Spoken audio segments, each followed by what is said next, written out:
Hi, everyone. A lot has been happening in my life lately, and I'm at the point where I don't even know how to process it all. I thought sharing it here might help me sort through the mess and get some much needed clarity. I'm really hoping that putting everything out there will help me feel better, even if just a little bit. I grew up in what I believed was a typical loving family. My parents were married for over 30 years and we were a close-knit unit. My mom was the glue that held everything together, and my dad was the strong, silent type who worked hard to provide for us.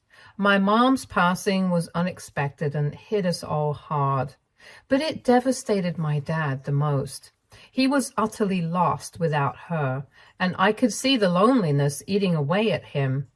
About a year after Mom passed, Dad met someone new. I was happy for him at first.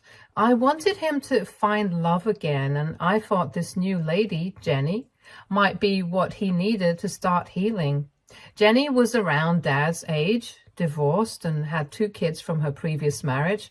Her kids were in their late teens and seemed like decent enough people. When Dad announced that he was going to marry Jenny, I wasn't entirely surprised. They had been dating for a few months, and I figured it was only a matter of time before they made things official. It definitely felt very hurried at that time, but I wasn't going to trouble Dad with my ifs and buts. All that mattered was that he was happy. After the wedding, Dad and Jenny moved into her small apartment with her kids. It wasn't ideal, but it was what they could afford at the time. I continued living in the house that had belonged to my mother, the home I had grown up in. It was a place filled with memories, both good and bad, and I found comfort in the familiar surroundings. I thought I would have time to adjust to the new dynamics in our family, but things changed quickly. Jenny's apartment became too cramped for all of them, and Dad started hinting that they needed a bigger place. He casually mentioned that my house had plenty of space and that it would make sense for them to move in with me. To be honest, at first, I was hesitant. This was my home, my sanctuary, the one place where I still felt connected to Mom. And the idea of sharing it with Dad, Jenny, and her kids felt overwhelming. Reluctantly, I agreed. I loved my dad and I wanted to support him, especially after everything he had been through. I thought that maybe, with time, we could all make it work, that we could find a way to live together peacefully. Moreover, Dad assured me that it would be temporary, just until they could find a place of their own. At first, everything seemed to be going fine. Jenny was polite, her kids were respectful, and Dad seemed genuinely happy. I even developed a good bond with her kids, Emma and Andy. But gradually, things started to change. Jenny began making little comments here and there about how she thought the house could be better organized or how certain things should be arranged. I shrugged it off at first, thinking she just wanted to make the place feel more like her home. But the suggestions became more frequent, and soon it wasn't just suggestions. Jenny started changing the furniture, redecorating rooms, and even throwing out things she deemed unnecessary. What really irked me was how she started talking to me about the house as if it were hers. She would say things like, "In my house, I prefer things to be this way," or "I think our home could use a new coat of paint." It was subtle at first, but it became more blatant over time. I found myself constantly on edge, feeling like I was losing control of the one thing I had left from my mother.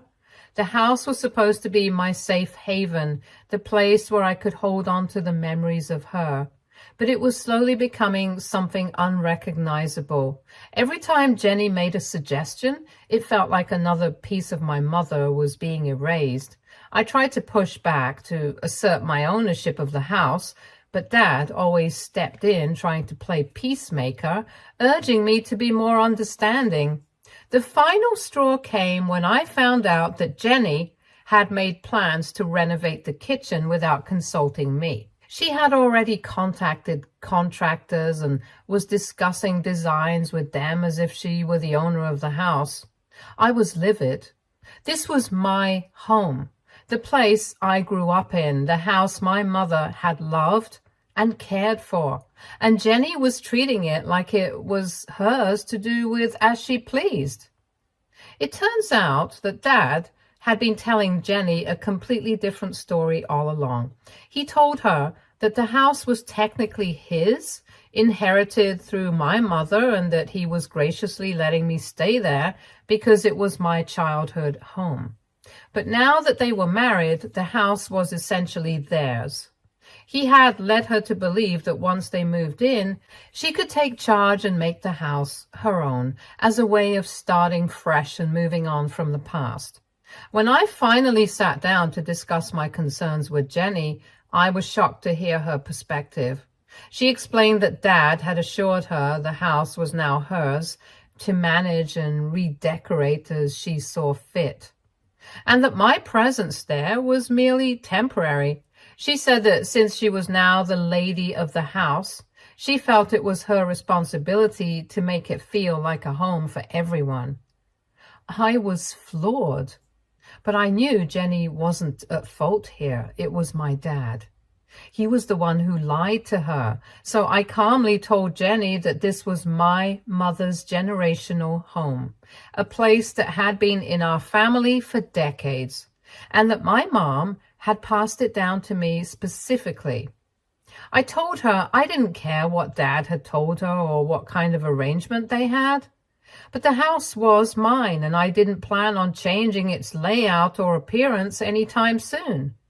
My mom had worked tirelessly on this house, pouring her love and creativity into every corner, and I wasn't about to erase her memory by letting someone else take over so quickly. The conversation started off calm, but as soon as I made it clear that I wasn't budging on the matter, Jenny's demeanor shifted. She went from being understanding to outright hostile in a matter of seconds. She accused me of being stuck up, saying I was clinging to the past and refusing to accept that things had changed. She said I was living in a fantasy world where my mother's memory was more important than the happiness of the living people around me. I was taken aback by her sudden outburst, but I tried to stay composed. I calmly reminded her again that while I respected her role as my father's wife, this was still my house, and the decisions about it were ultimately mine to make. That's when Jenny lost it completely. She stood up, glaring at me with a mix of anger and frustration, and her exact words were, "I am nothing more than a spoiled little girl who considered herself special because my mom left me a house." It didn't end there. She went ahead and said that I was so obsessed with my mother's memory that I was ruining my father's chance at happiness. She went on to accuse me of trying to sabotage her relationship with Dad, saying that I was jealous of her and couldn't stand the thought of someone else taking my mother's place. She even implied that I was trying to manipulate Dad into kicking them out so I could have the house all to myself. At that point, I couldn't keep my composure any longer. All the pent-up frustration and anger that had been building up inside me finally erupted. I made it clear that I wasn't trying to sabotage anything. I simply wanted Jenny to respect the boundaries that I had set. This house wasn't just a building to me. It was the embodiment of my mother's life and love, a place filled with memories that I wasn't ready to let go of. I reminded Jenny that I liked her kids and had allowed her and her children to move in out of respect for my dad, hoping that we could all coexist peacefully. But my goodwill didn't mean she could come in and take over the place as if it were hers to do with as she pleased. If she couldn't respect my wishes, then maybe they needed to find somewhere else to live. That's when Dad walked in, having overheard the tail end of our argument. Without missing a beat, he immediately took Jenny's side, berating me for being selfish and ungrateful. He accused me of acting like a spoiled child, clinging to the past and refusing to move on, of creating unnecessary drama where there should have been harmony. It was as if he had completely disregarded everything I had done to support him after Mom's death. All the sacrifices, all the compromises I had put my own life on hold to help him cope, and now he was accusing me of standing in the way of his happiness. Dad's words cut deep. It felt like a betrayal, as though the person I had always looked up to and relied on had suddenly turned against me. I couldn't believe he was defending Jenny after everything she had said and done. It was as if he had completely forgotten that this was my house, the place where I had grown up and where my mother had invested so much of herself. But what came next shocked me even more. Dad dropped a bombshell that shook me to my core. He revealed that he had already started the process of legally transferring the house into both his and Jenny's names, effectively making them co-owners. He claimed it was only fair since they were now married and needed to have equal control over the property. The rug was pulled out from under me. Everything I thought was secure suddenly felt uncertain and threatened. This was the house that my mother had left to me, a generational home that had been in our family for years, and now it was being taken away from me without my consent. The betrayal wasn't just emotional, it was legal and tangible, an attempt to strip me of something that was rightfully mine. In that moment of desperation, I made it clear to Dad that if he went through with his plan, I wasn't going down without a fight. I told him that I would take the matter to court if necessary. I didn't want things to escalate to that point, but I was ready to do whatever it took to protect my mother's legacy and the home that held so much meaning for me.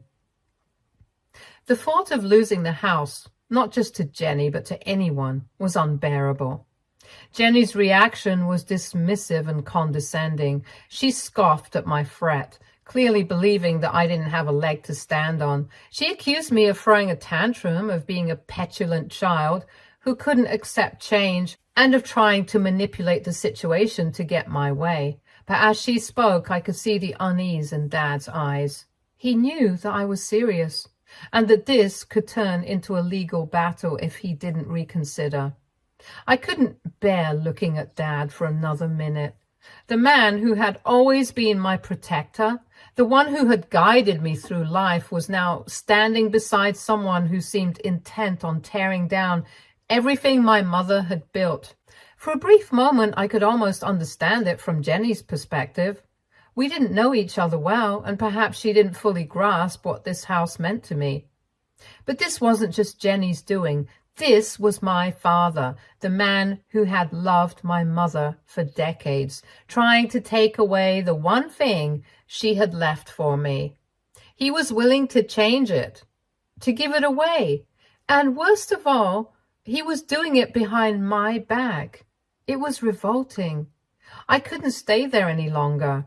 The betrayal was too raw, too fresh. I needed to get away from the situation before I said or did something that I might regret later. So I made a decision. I packed a bag and left to stay at my cousin's place for a while. But before I walked out the door, I turned to Dad and Jenny, the two people who had turned my world upside down, and told them that if they didn't leave my house within a few days, I would take that as my cue to go against them in court. It's been a while now since I left, and as far as I know, Dad and his wife are still staying at my house. Every day I'm bombarded with texts and voicemails, a relentless stream of messages that only add to the turmoil I'm already feeling.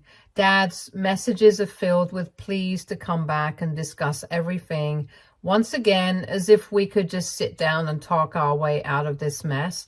He's trying to guilt trip me, saying things like, "Your mother wouldn't want this," and asking if this is really how I want to honor her memory. His words sting because a part of me knows that he's right. Mom wouldn't want our family to be torn apart like this, but she also wouldn't want me to be walked over, to lose the home she had left for me. Jenny's messages are a different story. They're full of anger, frustration, and outright hostility. She's calling me names, accusing me of being selfish and petty, and threatening to take action against me if I don't stop this silly fight. It's as if she's trying to wear me down, to make me second-guess myself and my rights to the house. But instead of breaking me, her words only fuel my resolve. Now I feel stuck like never before. I'm torn between the love and respect I have for my father and the need to stand up for myself and what's rightfully mine. Part of me wants to find a way to reconcile, to find a solution that doesn't involve courts and legal battles. But another part of me knows that if I don't fight for this now, I'll regret it for the rest of my life. I'll regret not standing up for my mother, for the home she created, and for the memories that mean everything to me. So here I am, caught in a web of conflicting emotions, unsure of what to do next. I never wanted things to escalate to this point, but I also can't ignore what's happening. The house is more than just property to me. It's my connection to my past, to my mother, and to everything that's shaped who I am. And yet I'm faced with the heartbreaking reality that fighting for it might mean losing my father, the only parent I have left. I'm left wondering if I'm doing the right thing. Am I being too stubborn, too unwilling to compromise? Or is this a battle worth fighting, even if it means potentially severing ties with my own father? I don't know where to go from here, but I know that I can't let this go without a fight. So I have to ask, AITA for standing my ground and threatening to take my own father to court to protect the house my mother left me? Update 1. Hi everyone. I wanted to give you all an update on what's been happening since my last post. As I mentioned before, I've been staying at my cousin Tina's place for a while now.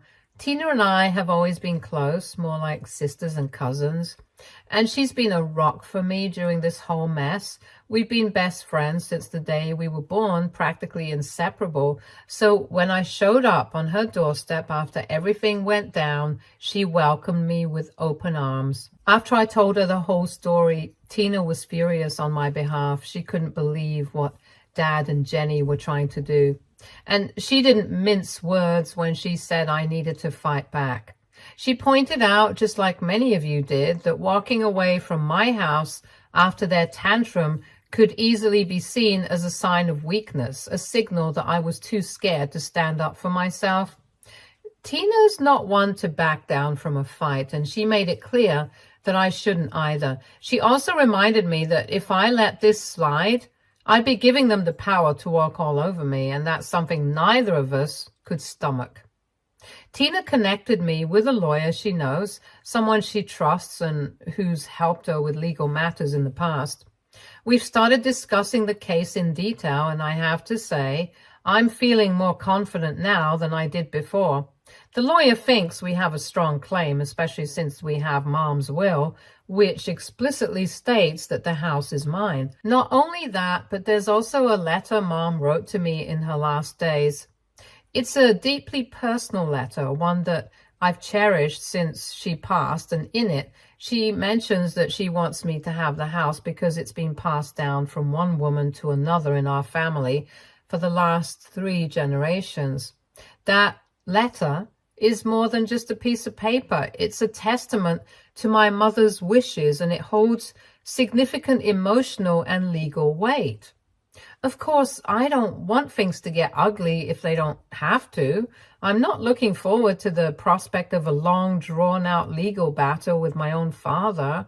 It's not just about the financial cost, though that's certainly a concern. It's also about the emotional toll it could take on both of us. I've been thinking a lot about what my next move should be, and I've decided that before I file anything in court, I'm going to give Dad one last chance to do the right thing.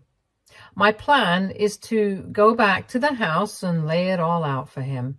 I'm going to tell him that he has two options.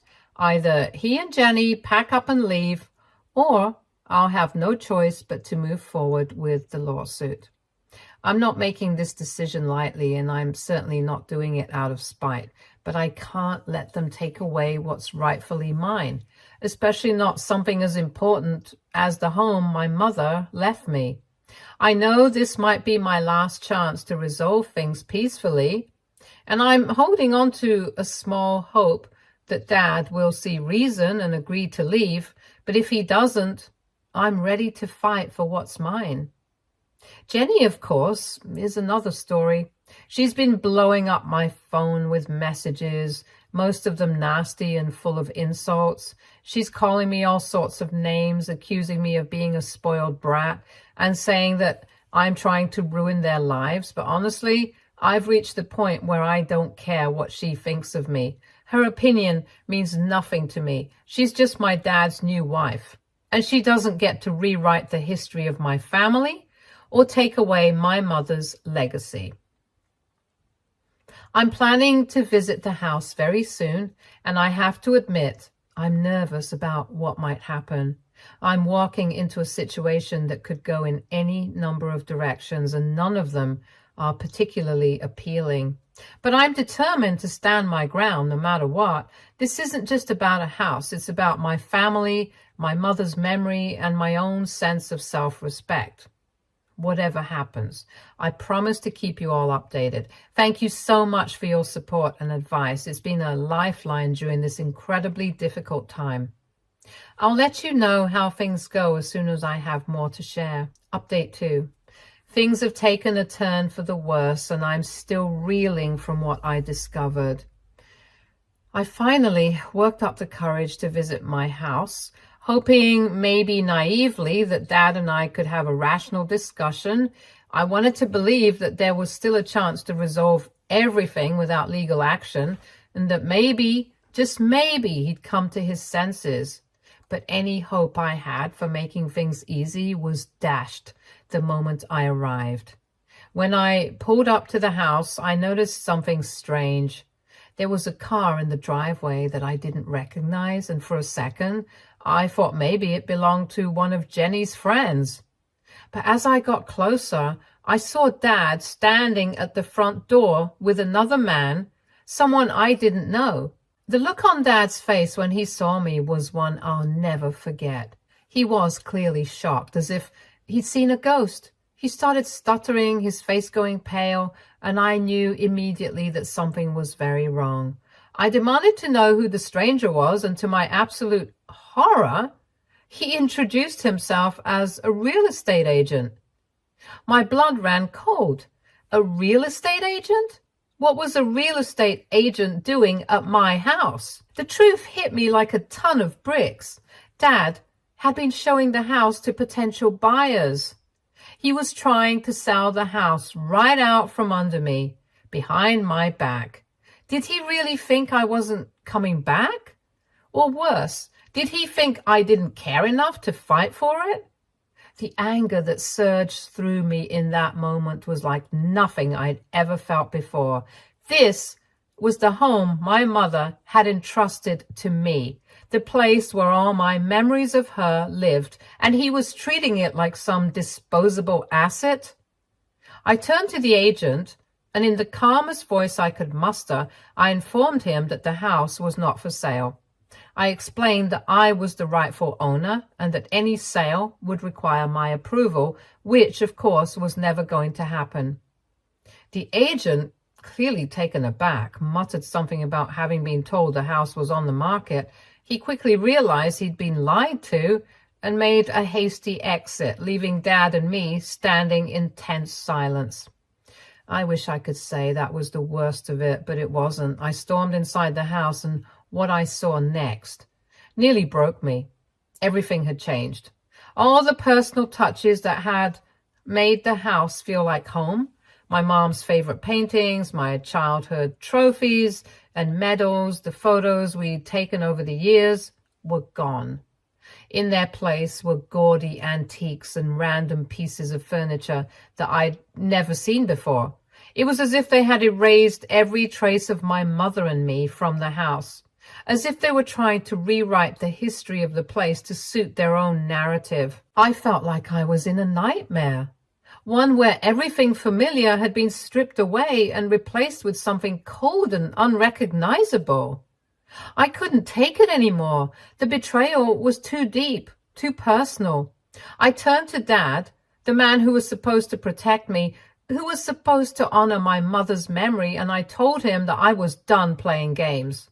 I was going to sue him for fraud and property theft.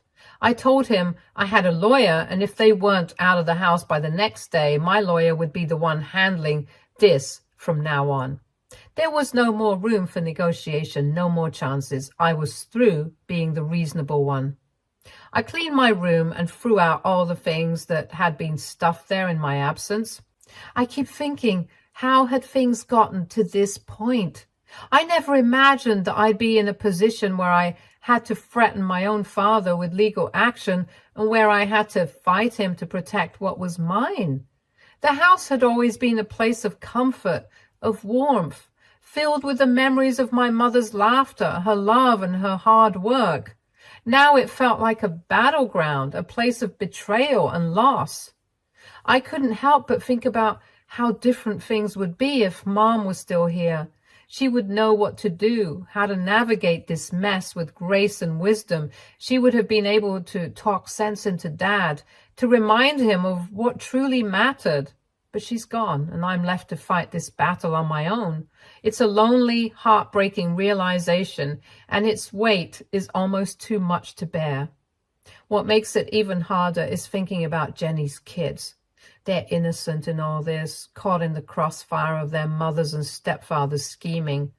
I don't hate them. I hate what their mother and my dad are doing. But those kids don't deserve to be uprooted, to lose what they've started to think of as their home. The whole situation is a mess, and I hate that they have to suffer because of the choices the adults in their lives are making. As I write this, I'm filled with a deep sense of disappointment. Disappointment in my father, in the choices he's made, and in the fact that it's come to this. I never wanted to be in this position, to be pitted against him in such a painful way, but I have to stand up for myself, for my mother's legacy, and for the home that means so much to me. I just wish it didn't have to be this way. I'm preparing for what comes next, knowing it's going to be a long and difficult road. I can only hope that somehow, some way, we can find a way through this without completely destroying what's left of our family. But if it comes to it, I'm ready to do what I have to do. I'll keep you all updated as things progress. Thank you for your continued support. It means more to me than I can say. Update 3. Hi everyone. I wanted to let you all know that after everything, Dad and Jenny finally left the house. My warning must have hit home because they packed up and moved out the very next day after I arrived. It was a relief, but also a bittersweet moment, knowing that this whole situation had come to this. Before they left, I took a moment to talk to Emma and Andy, Jenny's kids, and I felt terrible that they had been dragged into this mess and wanted to make sure they knew it wasn't their fault. They're good kids, and they didn't deserve to be caught in the crossfire of their mother's and my dad's decisions. I apologized to them for everything, explaining that I didn't want them to suffer because of what was happening between the adults. To my surprise, Emma and Andy were incredibly understanding. They told me they didn't agree with what their mom had done either, and that they knew I wasn't trying to hurt them. Their maturity in the face of all this chaos really touched me. But what really got me was when they handed me a small box. Inside were the miniature paintings my mom had made, the ones that Jenny had removed from the living room when she redecorated. I hadn't seen them since everything started and had assumed they were gone for good. But those sweet kids had saved them, knowing how much they meant to me. I couldn't help but get emotional when they handed me the box. It was a reminder that even in the midst of all this ugliness, there were still moments of kindness and understanding. To show my appreciation, I gave Emma and Andy my phone number and told them they could reach out to me anytime. I also let them know they were welcome to visit the house whenever they wanted. After all, it wasn't their fault that things had turned out this way, and I wanted them to know they still had a place here, even if their mother didn't. As for Dad, he tried to talk to me multiple times about the whole ordeal. He seemed desperate to find a way to stay in the house, even going as far as offering to sign a rental agreement. But I couldn't take that risk anymore. The trust had been shattered, and I knew that allowing them to stay, even under a formal agreement, would only lead to more trouble down the road. I explained again that there were only two choices. Either I'd take legal action or they had to leave. There was no middle ground anymore, and I wasn't going to budge. Jenny, on the other hand, made it painfully clear that she wasn't happy with the situation. She spent the last few hours in the house murmuring under her breath, slamming doors and throwing things around in an obvious attempt to provoke me. But by that point, I was beyond caring.